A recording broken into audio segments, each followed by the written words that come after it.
Sud Radio, Osez investir, Thomas Binet. Et on a retrouvé Thomas Binet au programme aujourd'hui. Eh bien Jean-Marie, on va parler de l'immobilier à Lyon. On va recevoir Jean-François Faure, président fondateur d'Aucoffre. On va parler or et métaux précieux. Est-ce de bons placements? Et puis Bernard Cadot, notre expert en immobilier, qui va nous dire s'il faut réduire le nombre de logements sociaux pour faire baisser le prix du neuf. Bonne question justement. Allez, tout de suite, c'est parti. Au cœur des quartiers pour mieux vous conseiller, le réseau Century 21 et ses 960 agences immobilières vous présentent Sud Radio, Osez investir, le conseil de la semaine. Thomas, cette semaine, vous allez nous parler du marché de l'immobilier à Lyon et comment il se porte. Eh bien, pas vraiment très bien en définitive, parce que la Chambre des notaires du Rhône a présenté le 4 avril dernier les chiffres sur les 12 derniers mois. Concrètement, tout bien confondu, les ventes sont en baisse tant à Lyon qu'à sa périphérie. Que dans sa périphérie, c'est à ce point-là ? Oui, nous sommes dans une situation complexe avec une chute de 26% sur le département. Cela représente moins 21% pour les appartements anciens, moins 45% pour les appartements neufs, moins 25% pour les maisons et moins 41% pour les terrains à bâtir. Alors, au niveau des prix, ça donne quoi ? Alors à Lyon, le prix médian dans l'ancien qui se situe à 4 860 € du mètre carré est en baisse de 5,1%. Pour ce qui est du neuf, le prix médian est en baisse de 2,3% à 4 910 €. Quant aux maisons anciennes dans le Rhône, les prix sont en baisse de 7,3% avec un prix médian de 378 000 €. Alors pour mémoire, quand même, le prix médian indique que la moitié des transactions ont été conclues à un prix inférieur et l'autre à un prix supérieur du prix médian. C'est pas une moyenne. Ouais, alors les ventes et les prix effectivement sont en train de plonger. Est-ce que ça veut dire que le proche avenir est morose? Pas certain. Le petit vent de la reprise souffle sur le marché propulsé par la baisse des taux d'intérêt. Le printemps qui vient de démarrer donnera le tempo pour les prochains mois. Exactement, et on rappelle d'ailleurs, vous vous rappelez ou pas la fréquence à Lyon de Sud Radio? Non. La nouvelle fréquence, alors Thomas Binet, vous qui n'avez que des chiffres en tête, mais j'ai que ça. 105.8 FM, c'est comme ça qu'on écoute Sud Radio sur la FM dans la ville de Lyon. Allez, tout de suite, on accueille votre invité, puisqu'on a le plaisir de recevoir sur Sud Radio Jean-François Faure, qui est président fondateur d'Aucoffre. Alors c'est une plateforme digitale qui est dédiée à la conservation, à la transaction de métaux précieux. Bienvenue à vous, vous êtes l'invité de Thomas Binet. Jean-François Faure, on va s'intéresser dans un instant à votre société Aucoffre, mais d'abord, est-ce que l'or est toujours une valeur refuge, parce qu'on la présente toujours comme telle en fait? Eh bien, rien n'a changé. En 5000 ans, je vous l'annonce, l'or est toujours une valeur refuge. Alors malheureusement, on en voit les grandes quantités quand des choses graves se produisent, des attentats, des guerres. Et là, typiquement, en ce moment, c'est exactement ce qu'il se passe avec les bombardements au Moyen-Orient. Ça veut dire que c'est un placement long terme, automatiquement? Alors, plutôt utilisé dans une logique de long terme. En tout cas, si on est un particulier, le particulier, la logique d'acheter de l'or, c'est idéalement de l'utiliser en cas de vrai coup dur. Mais l'idéal, c'est tout simplement de pouvoir le transmettre. Et donc, le transmettre, on est sur du long terme. Idéalement et à minima 22 ans, pour des raisons fiscales. 22 ans, d'accord. Alors, à partir de quelle somme, Jean-François Faure, on peut investir dans l'or? Alors, contrairement à ce que l'on pourrait penser, il n'y a pas vraiment il n'y a pas de palier minimal. Et c'est ça qui est très intéressant. Souvent, les gens s'imaginent que justement, pour pouvoir entrer dans l'or, il faut avoir les moyens de se payer un lingot. Pas du tout. L'or, vous pouvez l'acheter à partir du moment où il est divisible de manière minimale. Alors, la division minimale de l'or, physique en tout cas, on va dire que c'est 1 gramme. Donc, globalement, aujourd'hui, vous pouvez acheter de l'or pour, à minima, 80 €. Et c'est ça qui est finalement intéressant. Ce que vous nous dites là, très concrètement, c'est que le ticket d'entrée, c'est 80 € en fait. Oui, le prix d'un gramme d'or. Alors évidemment, ce gramme d'or, comme il est matérialisé, il y a des frais de frappe, etc. Donc c'est pas strictement 70 € comme aujourd'hui on pourrait le payer si on le payait au prix du gramme d'or pur. Il a été frappé, estampé, il a peut-être même un design qui fait qu'il y a un artiste à payer. Et donc voilà, il faut compter entre 80 et 90 €. Alors ça veut dire, Jean-François Faure, qu'on le matérialise comment? Il faut acheter des lingots. Alors on est d'ailleurs avec Jean-Marie, on est assez déçus parce que vous nous en avez pas amené un pour qu'on voit à quoi ça ressemble, parce que nous on connaît pas. Ou c'est des pièces de monnaie, c'est quoi concrètement? Alors oui, ça se matérialise sous forme de lingots et de pièces, mais nous, sans donner de conseils, on flèche les bonnes pratiques. Et la bonne pratique, c'est plutôt d'acheter des pièces parce que elles ont déjà une taille qui est très adaptée, contrairement au lingot. Un lingot de 1 kg, c'est un petit peu compliqué. Si vous avez besoin, je sais pas, vous avez un coup dur et il vous faut 5 000 € très vite. Mais votre lingot, il en fait 70 000.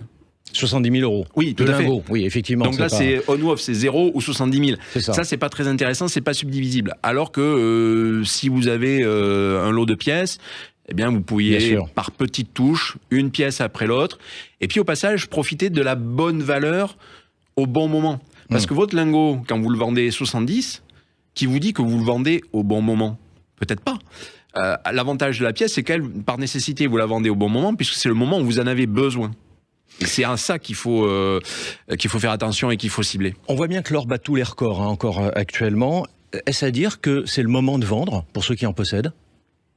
Alors là, c'est un raisonnement de quasi-trader, voire de trader du dimanche. Parce qu'on pourrait, oui, se dire, l'or est très élevé. Ramasser sa mise, oui. Ramasser sa mise. Mais l'or, par définition, on le vend qu'une fois. Alors c'est un raisonnement qui est très paysan, mais on le vend qu'une fois. Ça veut dire que si vous l'avez vendu, vous ne l'avez plus. Et quand on est sur un or qui est plutôt dans une logique de protection, ben vous allez devoir vous en racheter. Mais comme vous n'êtes pas trader, quel va être le bon moment d'en racheter? Donc vous allez attendre ce qu'on appelle une consolidation en termes boursiers. Ça, vous ne savez pas le maîtriser parce que vous ne suivez pas les marchés et grand bien vous en fait. Donc non, l'or, en fait, on le vend pas nécessairement maintenant, sauf si on a un besoin impérieux. Et lorsque l'on souhaite, c'est pouvoir le transmettre à la génération qui suit au-delà de toute vente, qui, elle, ne serait poussée que par un désir impérieux, un besoin impérieux. Aucoffre, c'est une plateforme. En d'autres termes, pour que nos auditeurs comprennent bien, on se connecte, on peut acheter ou vendre l'or entre particuliers. C'est ça aussi, et vous êtes une forme de tiers de confiance dans ce schéma-là. Est-ce que j'ai bien résumé? Est-ce que vous pouvez compléter justement ce que vous faites? C'est tout à fait ça, et pour que l'on comprenne comment on fonctionne, alors tout d'abord, il faut savoir que l'or que ces gens, ces clients, des particuliers achètent ou vendent entre eux, c'est de l'or strictement physique, donc des pièces, des lingots, que l'on stocke dans une infrastructure de haute sécurité. Aujourd'hui, on conserve plus de 500 millions d'euros de valeur or pour nos clients. Donc c'est dans des endroits sécurisés. Dans des endroits sécurisés. Donc c'est entre 7 et 8 tonnes d'or, c'est plus de 70 tonnes d'argent métal. Voilà, tout individualisé au nom de nos clients. Et l'intérêt, c'est que cet or ne bouge pas. La seule chose qui est active et qui est mobile, ce sont les transactions. C'est-à-dire que une pièce d'or, par exemple un Napoléon, il va être numéroté, il est dans un système qui le préserve, et tous les jours, peut-être que potentiellement, il va changer de client. Et c'est ça qui est très bien. Et je vous donne un exemple, c'est pendant le grand confinement, tout le monde était chez soi, impossible d'acheter ou de vendre de l'or, sauf sur une plateforme comme la nôtre, puisqu'à ce moment-là, vous pouviez vous connecter, vous pouviez décider de vendre votre or parce que vous en aviez strictement besoin. C'était une période difficile, vous avez peut-être besoin de cash sur votre compte en banque et vous ne pouviez pas sortir de chez vous. Et c'est là où un système comme le nôtre permet de digitaliser quelque chose qui est strictement physique. Merci à vous Jean-François Faure. Et Jean-Marie, vous savez, il y a une expression toute faite qui dit que l'or, c'est l'assurance incendie du patrimoine. C'est une belle expression. Je croyais que vous alliez dire le silence est d'or, mais la parole est d'argent. Et oui, ce serait mal tombé malgré tout aujourd'hui. Merci à vous Jean-François Faure d'être passé du côté d'Oser Investir sur Sud Radio. Je rappelle que vous êtes le président fondateur d'Aucoffre. Tout de suite, on explique quelque chose. Intergestion REM, spécialiste de l'épargne en SCPI depuis plus de 30 ans, présente Sud Radio, Oser Investir, le coin de l'expert. Et on accueille notre expert Bernard Cadot, consultant en immobilier. Avec Bernard Cadot, vous allez vous pencher, Thomas, sur la situation de l'immobilier neuf et faire un parallèle avec le logement social. Oui, Jean-Marie, parce que nous allons essayer de répondre à cette question qui est de savoir s'il faut réduire le nombre de logements sociaux afin de permettre au prix du neuf de baisser. Alors Bernard, quelle est votre position sur ce sujet ? La réponse est bien sûr non. C'est évident. L'idée pourrait sembler intellectuellement intéressante au motif que les promoteurs répercutent sur les ventes privées tout ou partie de la marge dont ils sont privés par le social. Mais elle ne résiste ni à une analyse économique et sociale, ni au bon sens. Mais pour autant, Bernard, quelle est la situation actuelle du social en France ? N'oublions pas qu'il manque actuellement 2 millions de logements sociaux en France et que 70% des locataires du parc privé seraient éligibles au logement social, pour autant que l'offre exista là où est la demande. N'oublions pas non plus que la loi régit le logement social et notamment, depuis la fameuse loi Allure, la quotité de ces logements dans chaque commune avec un minima de 25%. Mais alors comment on fait quand même pour dissuader les mauvais élèves de continuer à payer l'amende plutôt que de construire ces fameux logements sociaux du coup ? Il faut quand même prendre conscience qu'il n'est pas si facile que ça de construire dans un délai très court suffisamment de logements pour combler ce déficit. Alors, moi, je propose 3 pistes qui méritent, à mon sens, d'être explorées. La première, c'est raisonner au niveau du bassin de vie plutôt qu'aux strictes limites d'une seule commune. La seconde, c'est de calculer les 25% de logements sociaux par opération et non pas au niveau de la commune entière.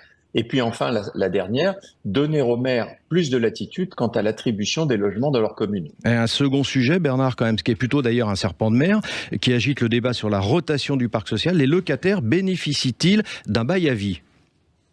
Alors, la loi répond que non, et elle permet d'ajuster le loyer si les ressources du locataire ont significativement changé. Mais rien concernant les logements, par exemple, de 4 ou 5 pièces qui seraient occupés par une seule personne, pendant que des familles entières attendent, par exemple. Alors, le ministre Guillaume Kasbarian propose d'y remédier dans un projet de loi prochainement soumis au Parlement. Il y a donc 2 enjeux. Le premier qui est un enjeu de court terme pour une plus grande fluidité dans le parc social, et le second de moyen terme pour un assouplissement des quotas afin de rendre plus attractifs les projets. Oui, tout ça reste aussi un serpent de mer politique. En tout cas, merci à vous Bernard Cadot et merci à vous Thomas Binet. On vous retrouve dimanche prochain. Avec un petit peu de sirop pour la toux d'ici là. Hein. Eh ben absolument. C'est piégeux, le retour du printemps. Hein, c'est piégeux. Thomas, vous n'êtes pas le seul dans ces cas-là. Allez, à bientôt Thomas.